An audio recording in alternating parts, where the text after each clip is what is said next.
참 좋은 날입니다. 어스틴 주님의 교회 매일 말씀 묵상에 오신 여러분을 환영합니다. 말씀을 통해 샘솟는 하나님의 은혜를 경험하시길 바랍니다. 오늘은 어제보다 더 행복한 하루가 될 것입니다. 안녕하세요, 성도 여러분. 1월 13일 목요일 말씀 묵상 시작하도록 하겠습니다. 오늘 묵상할 말씀은 누가복음 3장 21절에서 23절 그리고 38절 이렇게 읽겠습니다. 자, 21절에서 23절 먼저 읽습니다. 21절입니다. 3장 21절. 백성이 다 세례를 받을새 예수도 세례를 받으시고 기도하실 때에 하늘이 열리며 성령이 비둘기 같은 형체로 그 위에 강림하시더니 하늘로부터 소리가 나기를 너는 내 사랑하는 아들이라 내가 너를 기뻐하노라 하시니라. 예수께서 가르치심을 시작하실 때에 30세쯤 되시니라. 사람들이 아는 대로는 요셉의 아들이니 요셉의 위는 헬리요. 38절입니다. 그 위는 에노스요. 그 위는 셋이요. 그 위는 아담이요. 그 위는 하나님이시니라. 누가복음을 기록한 누가는요, 1장에서 3장 앞부분까지는 예수님의 탄생 기록을 다루었지만 많은 부분을 세례요한에 대해서 다루었습니다. 세례요한의 탄생에 대해서도 다른 복음서와 다르게 좀 디테일하게 그렇게 기록을 했습니다. 그런데 오늘 본 말씀부터는요, 정식으로 누가가 이제 표현하고 싶은, 이제 말하고 싶은 바로 그 예수 그리스도에 대해서 이제 디테일하게 다루고 있습니다. 그 예수 그리스도가 누구인가에 대해서 오늘 이 말씀을 통하여서 아주 구체적으로 잘 표현하고 있습니다. 백성들이 다 세례를 받을 때에 21절에 보니까 예수님도 세례를 받으러 세례 요한에게 나아왔다라고 표현하고 있습니다. 마태복음에 보면요, 예수님께서 세례 요한에게 세례를 받으러 오실 때에 요한이 예수님의 그 모습을 보고 내가 당신께 세례를 받아야지 어떻게 내가 당신에게 세례를 베풀 수 있습니까? 라고 그렇게 얘기를 합니다. 그때 예수님께서 이런 말씀을 하세요. 내가 모든 의를 이루기 위해서 세례를 받는다라고 말하고 있습니다. 예수님이 이제 사역을 시작하는 그 초창기에 가장 첫 번째 하신 일이 바로 세례를 받는 것입니다. 여러분, 우리가 세례를 받는 이유는요, 예수 그리스도를 나의 구세주로 영접하는 표징으로 세례를 받습니다. 예수님은 그럴 이유가 없잖아요. 그러실 필요가 없잖아요. 왜 세례를 받으십니까? 하나님의 일을 하는 모든 사람들에게 상징적으로 이 세례, 즉 하나님의 기름 부으심이 필요하다라는 것을 말씀하시기 위해서 세례를 받으신 것입니다. 마태복음에서 말씀하신 하나님의 의를 이룬다는 말은 우리가 의라는 것은 착함, 선함, 하나님의 착함, 하나님의 선하심을 이룬다, 이런 의미라기보다는 하나님의 뜻을 행하기 위해서 세례를 받는다라는 그런 의미로 우리가 이해하면 될 것 같습니다.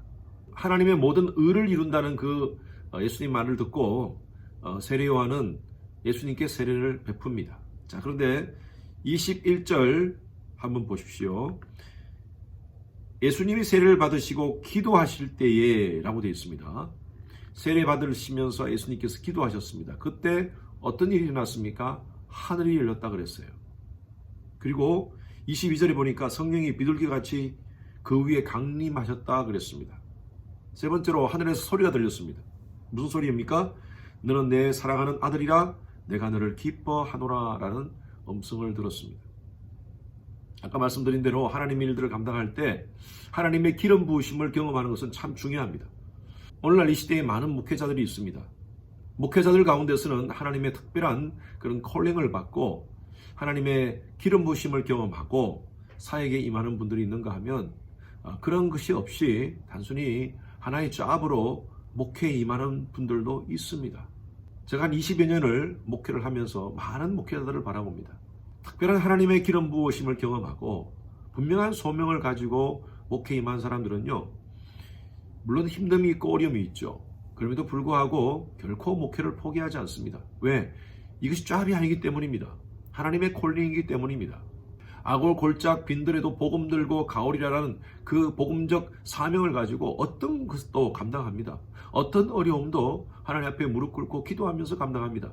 그래서 이 하나님의 기름 부으심을 경험하는 것, 목회자로서 굉장히 중요합니다. 목회자뿐만 아니라 우리 다른 직분자들도 마찬가지입니다. 장로로서, 권사로서, 안식사로서 직분을 받을 때 임직식을 하지 않습니까? 그 임직식은 단순히 행사가 아닙니다. 하나님의 부르심을 경험하는 시간들입니다. 저는요, 올해 저희 교회가 임직식을 하려고 합니다. 이런 은혜를 경험했으면 좋겠어요. 모든 임직자들이 하나님께 기도할 때에 하늘이 열리고 성령의 기름 부으심을 경험하고 하나님의 음성을 듣는 그런 우리 모든 임직자들이 되었으면 좋겠습니다. 여러분들이 올해 사역을 감당하는 것도 마찬가지입니다. 여성교회라든지 구역장으로든지 아니면 여러 가지 다른 직분을 감당할 때도 여러분들이 하는 그 사역은 단순히 교회의 행정적인 시스템에 의해서 여러분들이 하는 것이 아닙니다. 하나님의 부르심이라고 인정하십시오. 컬링입니다. 컬링. 예수님의 이 세례의 장면을 통하여서 하나님께서 우리에게 말씀하시는 것은요, 모든 부여된 교회의 직분은요, 하나님의 컬링이라는 것입니다. 가볍게 여기지 말고 그리고 중하게 감당해야 된다는 것이죠. 누가는요, 이 누가복음 3장 22절 말씀을 통하여서 정말 예수님이 누구신가에 대해서 확실하게 얘기하고 있습니다.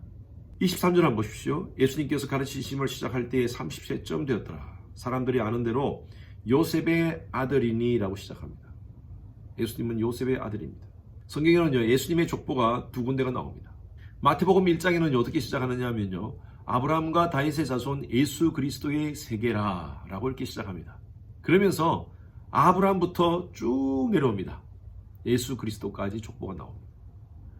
그래서 위에서부터 탑다운으로 오는 거죠. 탑다운으로. 그런데 누가복음의 족보는요, 좀 다르게 갑니다. 예수님부터 시작해서 예수님이 누구냐? 요셉의 아들이라고 강조합니다.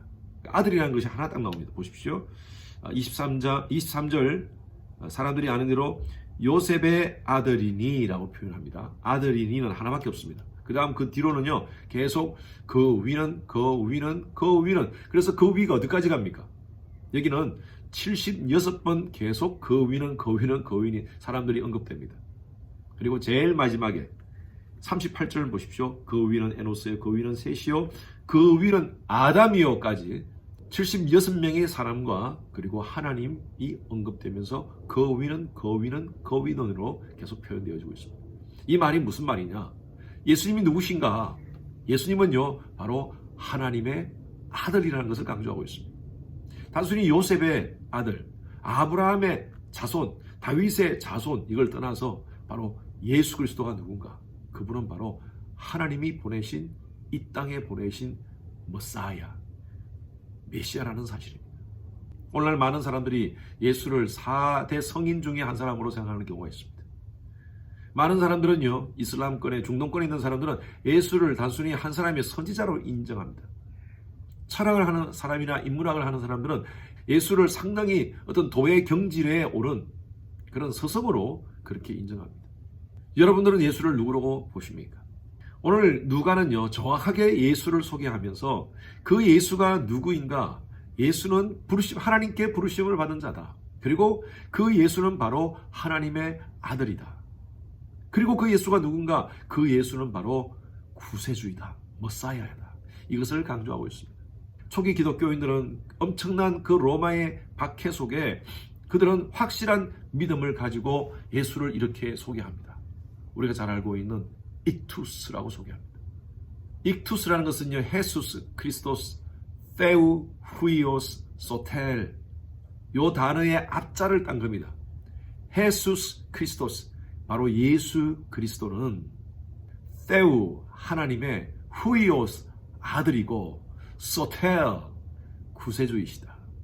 이 익투스라는 것은 그릭 말로 물고기라는 의미입니다. 이렇게 표현하면 나는 이 고백을 가진 그리스도인입니다 라고 이렇게 얘기를 했습니다. 미국에 사는 우리들은요, 굳이 뭐 이렇게 사인해가면서 그렇게 우리 자신을 드러낼 필요 없습니다. 그러나 여러분, 확실히 우리 마음 가운데 또 주위에 있는 많은 사람들에게 예수가 누구냐 확실히 소개하시길 바랍니다. 예수는 하나님의 아들이십니다. 그분은 그리스도십니다. 메시아십니다. 그리고 우리의 구세주이십니다. 올 한 해 우리가 지나면서 이 확실한 믿음의 고백을 가지고 살았으면 좋겠습니다. 어떤 상황 속에서도 하나님의 자녀로서의 이 자존감을 가지고, 정체성을 가지고 예수가 누구신가?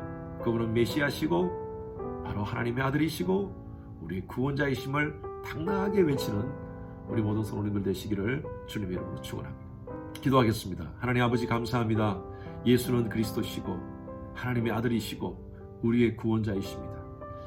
누가가 이 누가복음을 통하여서 하고 싶은 이 예수에 대한 이 분명한 메시지를 늘 우리의 가슴 속에 담고 이 시대에 우리 주위의 많은 일들 상황들을 바라보면서 어떤 상황 속에서도 예수가 그리스도이심을, 예수가 하나님의 아들이심을, 예수가 구원자이심을 늘 기억하고 그 하나님이 나와 함께 동행한다는 사실을 믿고 날마다 전진하는 신앙 가질 수 있도록 인도하여 주시옵소서.